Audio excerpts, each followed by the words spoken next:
네, 이번 주 우리 시장을 뜨겁게 달구었던 그 관심 업종들 짚어보도록 하겠습니다. 자, 먼저 반도체부터 출발을 해볼까 하는데요. 빼놓을 수가 없겠죠. 자, SK 하이닉스, 삼성전자 이번 주 중반까지 계속해서 좋은 흐름들을 보여줬습니다. 주 후반에는 살짝 숨고르기가 나타나곤 했는데 호재가 많았습니다. 다들 아시는 것처럼 삼성전자의 자사주 소각 이슈도 있었고요. 또 K칩스법이 기재위를 통과한다. 이런 소식까지 전해지면서 투자 심리를 이끌었습니다. 허인남 대표님, 어떨까요? 이렇게 격호재가 나오고 있는데 반도체 쪽의 심리는 확실히 살아날 것으로 봐도 괜찮을까요? 네, 말씀하신 대로 그 모멘텀이 풍부하게 형성되고 있습니다. 자사주 소각, 그리고 또 K칩스법 통과, 또 여기에 반도체 업황 개선인데 추가적으로 이제 3월부터 메모리 반도체 재고까지 이제 정상화되면은 이제 구매 수요도 증가될 전망입니다. 이에 삼성전자의 이제 글로벌 고객 확보, 그리고 또 파운드리 가동률도 이제 개선이 될 수 있는 그런 여지를 만들고 있습니다. 이런 부분들은 이제 삼성전자의 이제 기술적인 추세 부분에서도 이제 우리가 확인할 수가 있겠습니다.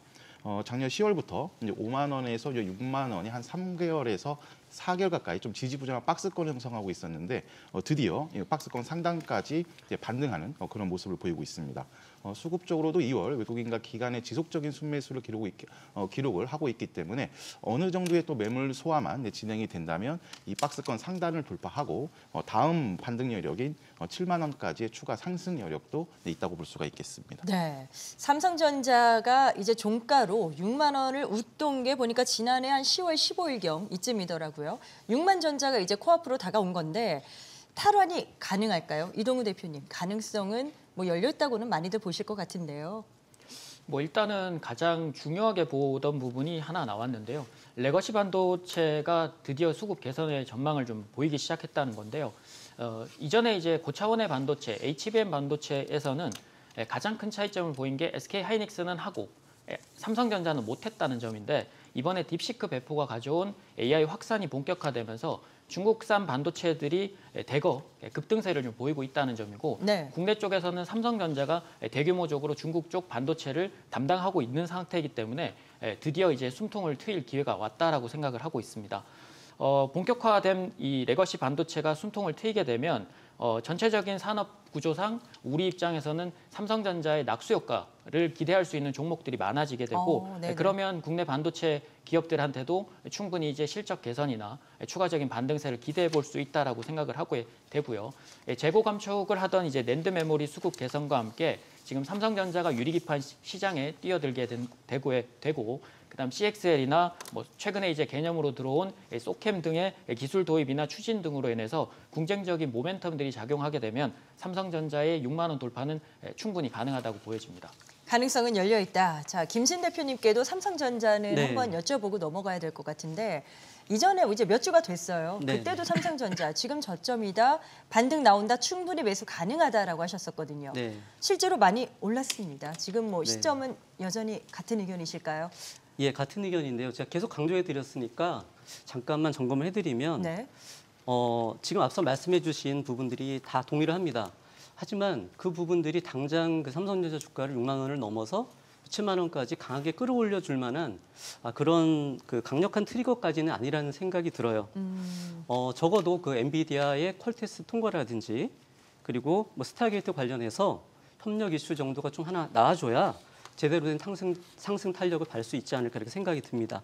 물론 이제 지난 방송에서 말씀하신 것처럼 줍줍해라 말씀드렸고 그 위에 이제 10% 이상 급등을 하긴 했는데요. 현재 반등을 이끈 호재는 앞서 말씀드린 부분들도 있지만 무엇보다 제가 볼 때는 너무 싼 구간에 와 있었다. 가격 메리트가 있다는 그렇죠. 거죠. 네. 예, 주가가 이제 PBR 대비 1 정도, 1배 수준밖에 안 되는 그런 상황이었기 때문에 너무 쌌고 그래서 반등이 나온 정도라고 이제 볼 수 있겠습니다. 그래서 지난번에도 계속 얘기가 됐지만 SK 하이닉스하고 삼성전자를 비교했을 때 상대적으로 삼성전자가 이번에는 조금 좋은 수익이 나왔다. 이렇게 보시면 될 것 같고요. 네. 아무튼 정리해 보면 이제 조금 올라서 1.1배 수준이 왔어요. PBR이. 근데 역사적으로 삼성전자 PBR 기준으로 1.2배 이하 수준이면은 항상 저점이었다는 걸 기억해 두시면은 네네. 투자하시는데 큰 도움이 되실 거라고 생각을 합니다. 자, 그럼 반도체에 이어서 이번 주 뜨거웠던 업종, 다음으로 2차 전지주로 가보도록 하겠습니다. 드디어 이쪽에도 볕이 좀 드는 걸까요? 최근에 급락했던 2차 전지주가 반등을 모색하고 있습니다. 주요 업체들의 부진했던 실적은 지난해 4분기가 바닥이었을 것이다. 뭐 이런 이야기도 나오고 있고요. 김영구 대표님, 네. 이 반등을 어떤 성격으로 봐야 될지가 궁금한데 뭐 단순 저가 매수 움직임으로 보십니까? 아니면 좀 더 의미 있게 좀 더 끌고 갈 수 있다고 보십니까? 일단은 물이 들어오고 있으니까 네. 노을 준비를 해야 되지 않겠나 이렇게 생각을 합니다. 네. 일단 주봉 차트 한번 먼저 보시죠. 과거에 2차 전지 대장주였던 에코프로의 차트인데요. 일단 여러분들에게 말씀드렸을 때 대시세를 낸 종목이 10배 이상 급등한 종목이 폭락을 했습니다. 그게 얼마냐면 30만 8천 원 정도에 있던 종목이 5만 5천 원까지 떨어졌어요. 고점 대비 1년 6개월 동안 폭락을 하다가 지금 하락폭을 마무리 짓고 진바닥을 찍고 반등의 신호가 나왔다는 얘기입니다. 네. 이건 대시세 논리가 맞아떨어지는 거고요. 그러면 이제부터 이 에코프로가 움직이기 시작했다는 얘기는 사실은 에코프로가 크게 움직인 건 아닙니다. 바닥만 확인했다는 얘기예요. 근데 이 2차 전지주들 중에 먼저 움직이는 종목들이 있습니다. 그것이 이제 주도주들인데 제가 이제 최근 들어서 계속 얘기하는 종목이 바로 대주전자 같은 종목입니다. 대주전자 재료. 그다음에 최근 3, 4일간 포스코 DX가 움직인 것이 보입니다. 네네. 그 포스코 DX는 여러분들이 포트에 꼭 담아야 되는 그런 종목이라고 판단이 됩니다. 물론 포스코 홀딩스나 LG 엔솔 다 중요한 종목들이고 담아야 되는 종목들이긴 한데 여러분들이 이거 하나만 알아두시면 됩니다. 뭘까요? 2차 전지를 지금 매수하면 막 당장에 빠바방 이렇게 올라가느냐 그건 아닙니다. 다만 지금 가격이 싸다는 것만 인식을 하시면 됩니다. 그래서 싼 가격에서 차분히 담아줄 분들은 지금부터 신경을 써주시고 그중에 야 여러 종목 많은데 2차 전지 중에서 뭐 담을까 한다면 포스코 DX 요거는 꼭 담아주시기 바랍니다. 알겠습니다. 지금 뭐 너무 빠르게 당장 눈에 보이는 시세 분출이 나타날 건 아니다. 뭐 이렇게 지금 예상을 하셨는데 적극적인 추가 매수가 약간 걱정되는 것 중에 하나가 전기차 수요 이슈 부분입니다. 정말 이쪽이 아무래도 좀 불확실하다라는 시각이 사실 많잖아요. 전기차 수요에 대한 걱정들. 김진 대표님, 이에 대해서는 어떻게 좀 고민을 안고 가야 될까요? 말씀하신 부분에 전적으로 다 동의를 하고요. 지금 이제 수요 자체는 아직 부진한 게 맞아요. 아직까지 그 재고 수준이 상당히 높게 남아 있기 때문에 다시 재고가 소진이 되고 나서 다시 신규 수요가 발생해야만 이 전기차 쪽이 다시 한번 크게 움직일 수 있지 않을까 이런 생각이 들고요. 네. 또 문제는 또 중국 배터리 업체들과의 그 가격 그 경쟁이 심합니다. 이 부분도 아직까지는 극복하기가 좀 이른 면이 있지 않나 이런 생각이 들어요. 앞서 말씀하신 것처럼 지금 2차 전지 섹터 전체적으로 봤을 때는 충분히 조정을 받았고 진바닥에 와 있는 모습은 맞습니다. 특히 이제 이번 주에 의미 있는 거는 섹터 전체적으로 동반 강세를 보이면서 바닥권에서 큰 손들이 조금씩 들어오는 이 신호들이 좀 감지가 되고 있어요. 그래요? 예, 네. 에코프로 BM이라든지 에코프로 머티 그리고 포스코 퓨처엠 이런 종목들이 제가 눈에 띄었는데 에코프로 경우에는 이제 1월 달에 이미 신호가 포착되고 나서 조금씩 저점을 지금 올리고 있는 상황이고 또 전체적으로 봤을 때도 바닥권 탈출 신호가 지금 나오는 거 있는 게 아닌가라는 기대감을 갖게 합니다. 예, 그래서 이제 저랑 같이 하시는 분들에게는 뭐 1월 달에는 대주전자 재료 아까 말씀하셨죠.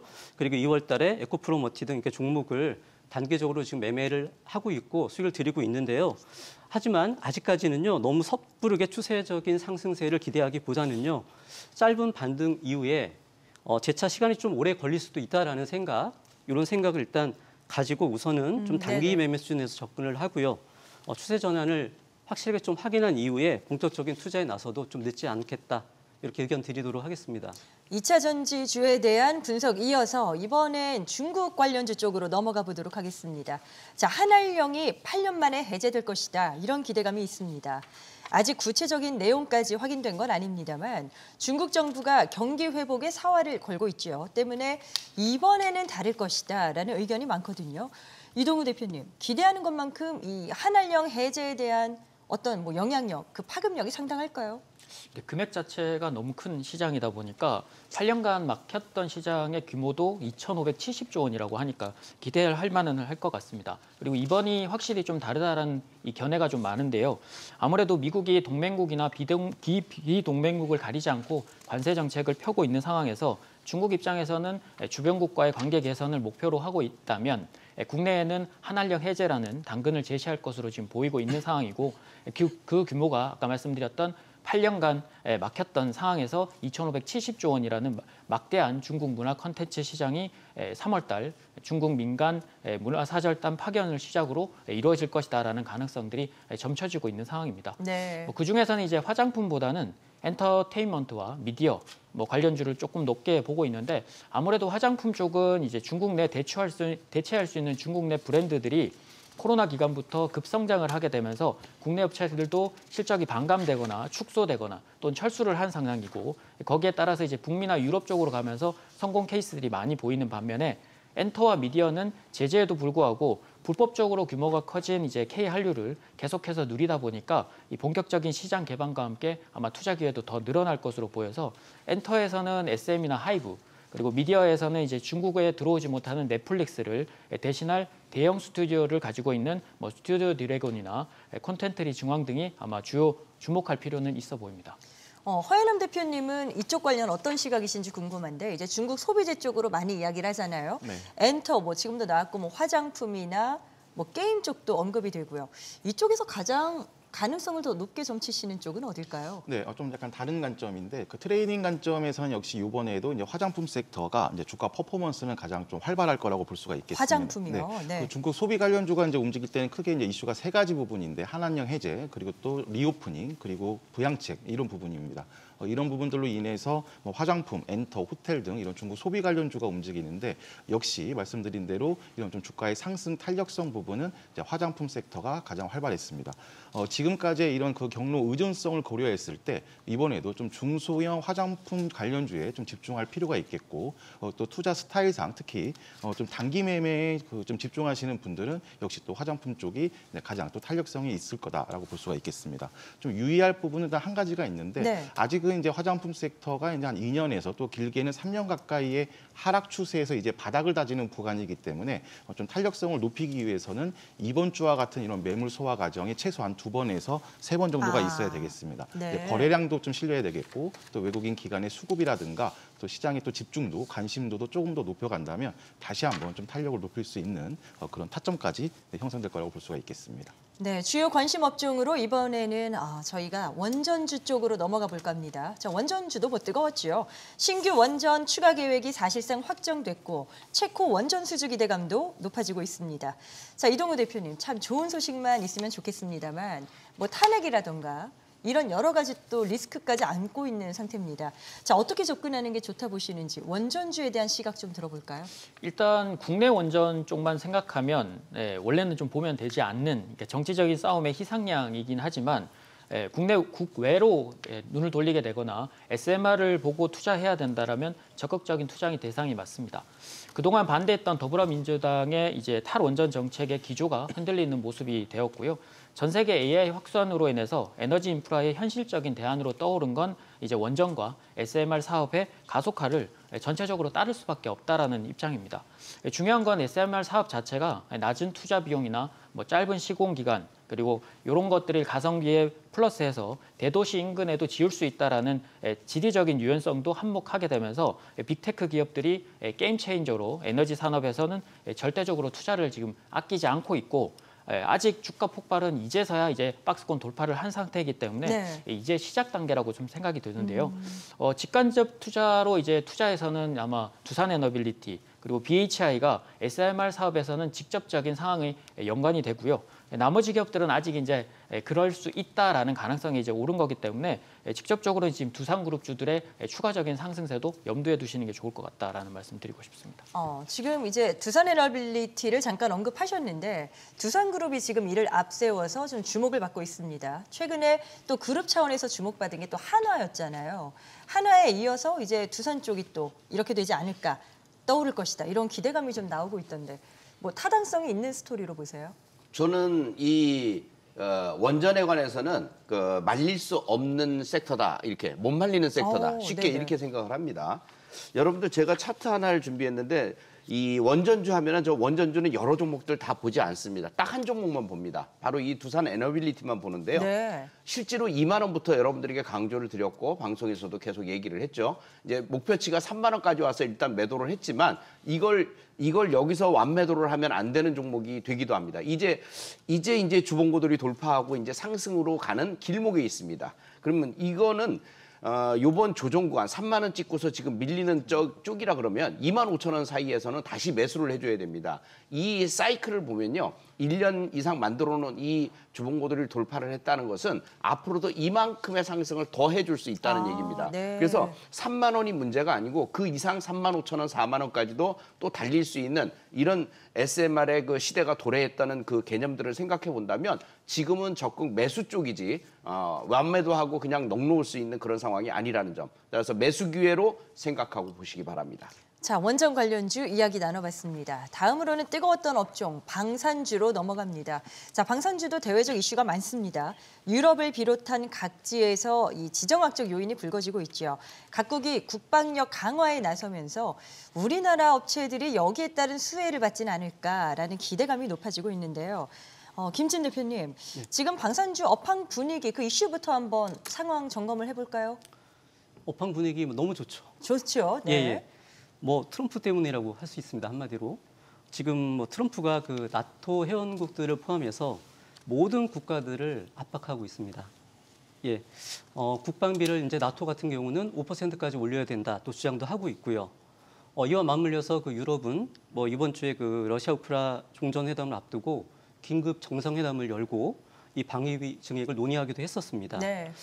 이렇게 그 유럽이라든지 또 아프리카 뿐만 아니라 전 세계적으로도요. 그 미국이 지금 보장하고 있는 방위력을 축소시키려고 하면서 그 국가들에 대해서 방위비를 올려라는 압박을 계속하고 있습니다. 특히 이제 관세를 무기로 해서 이미 그 일본에서는 이 협상 결과를 얻어냈고요. 우리나라 또한 이 방위비 증액 요구가 나올 것으로 거의 확실시되고 있습니다. 이런 그 외부 환경적인 측면에서 봤을 때 방산주에 대해서 우호적인 환경이 조성이 되고 있고요.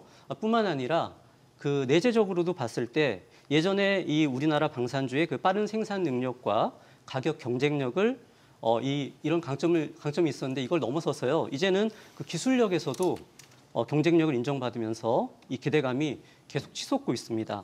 이런 가운데서 그 주가도요. 날개를 달고 연일 신고가 기록을 써가면서 하늘 높은 줄 모르고 지금 날아가고 있는 그런 상황인데요.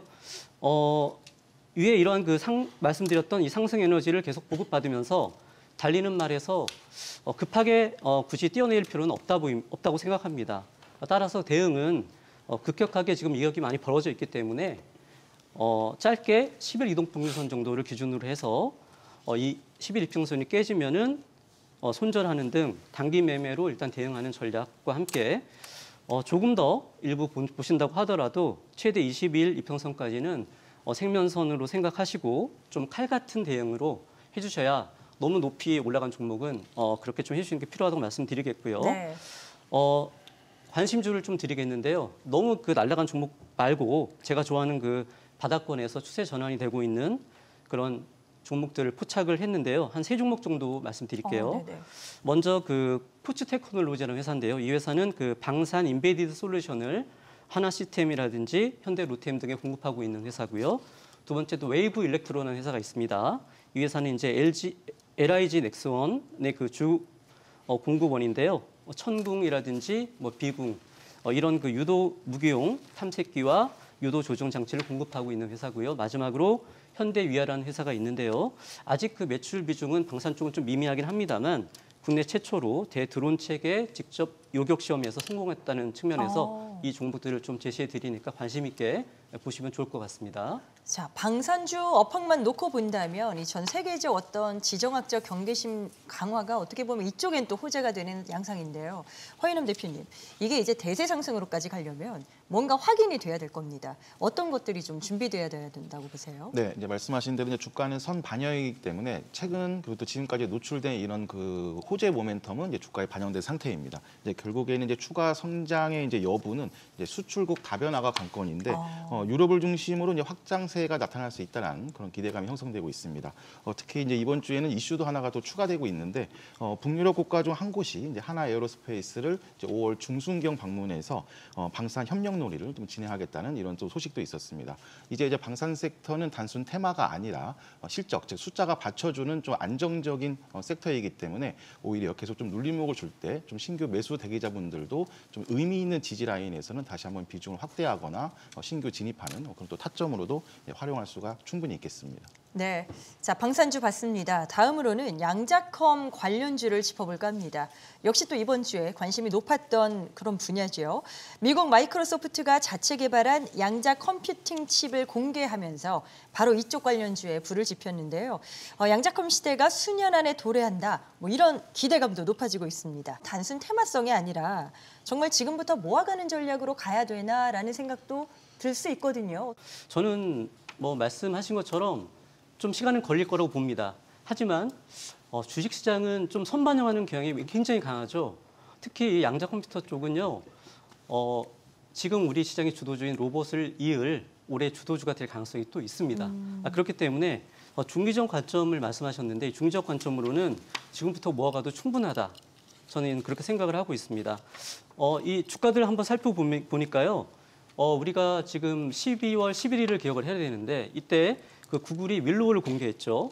그리고 나서 지금 2달 정도가 지나서 또 메타가 또 새롭게 이름이 좀 헷갈리는데요. 그 마요 하여튼 예, 좀 이름이 어렵습니다. 요즘에 좀 이렇게 새로운 이름들이 너무 많이 나와가지고 네, 지금 나가고 있네요. 네. 뭐 그런 이렇게 공개를 했는데요. 마요라나 예 원이죠. 이렇게 지금 계속해서 양자에 대한 얘기가 나오고 있어요. 그런 와중에 우리나라 그 주가들 살펴보니까 엑스게이트, 뭐 KCS 기준으로 해서 구글의 그 윌로우 공개 이후에 100에서 150% 상승을 했고요. IU인 플러스 같은 경우는 300%나 일단 급등을 한번 해줬어요. 네. 이 부분은 충분히 이 양자컴 쪽이 파괴력을 갈 수 있다라는 부분을 얘기해주고 있는 거고요. 이후에 이제 지금 충분히 조정을 받고 현재 반등 추세에 들어와 있는데 지금 현 시점에서는요, 당연히 확실한 공략 포인트는 좀 아니라고는 봅니다. 아이온큐도 보니까요, 국내 관련주 흐름하고 비슷하게 1월 달에 고점을 찍고 마이너스 50% 수준까지 내려왔다가 지금 고점 대비 약 마이너스 35% 수준에서 반등을 다시 모색하고 있습니다. 네. 그런데요, 어제 종가 기준으로 보니까 추세를 약간 깨트린 모습이에요. 오늘 이제 밤에 봐야 되는데 그렇기 때문에 현 시점에서는 이제 오늘 밤에 바로 추세를 회복할 수 있을지 일단 이걸 좀 관심 있게 봐야 될 것 같고 네네. 만약에 단기적으로 이 반등이 좀 나와서 추세를 회복해 준다면은 우리나라 관련주들도 단기적으로 반등 수익을 목표로 해서 분할로 매수 접근은 좀 해올 만한 구간이긴 합니다. 단기 목표치는요, 직전 고점까지 보면 될 것 같고 이 직전 고점을 또 바로 강하게 돌파해 준다면 물론 이제 아이온큐도 참고해 가면서 똑같습니다. 네. 차트의 모양이 거의 비슷해요. 그때부터는 이제 신고가 돌파까지도 목표로 올려봐도 좋을 것 같습니다. 아무튼 그런데 만약에 이제 회복을 못 해준다면 당분간은 다시 추세 회복을 좀 기다렸다가 접근하시는 그런 전략이 필요해 보이고요. 서두를 필요는 없겠죠. 예. 네. 그리고 이제 중기적 관점으로 모아가는 경우에도요. 아이온큐가 지금 25달러를 만약에 하향 이탈한다면 일단 비중을 좀 줄이는 게 좋아 보이고요. 다시 그 25달러를 상향 돌파할 때까지 좀 기다렸다가 현 시점에서는 이 아이온큐를 벤치마크 해가면서 우리나라 주식들도 공략하면은 어느 정도 성과는 계속해서 나올 수 있지 않을까 그렇게 생각을 하고 있습니다. 네, 네 분의 의견은 투자의 참고 자료로 활용하시길 바랍니다. 자, 그리고 투자의 최종 판단과 책임은 투자자 본인에게 있다는 점 항상 인지하시고 자신의 원칙에 맞춰서 성공 투자하시길 바라겠습니다.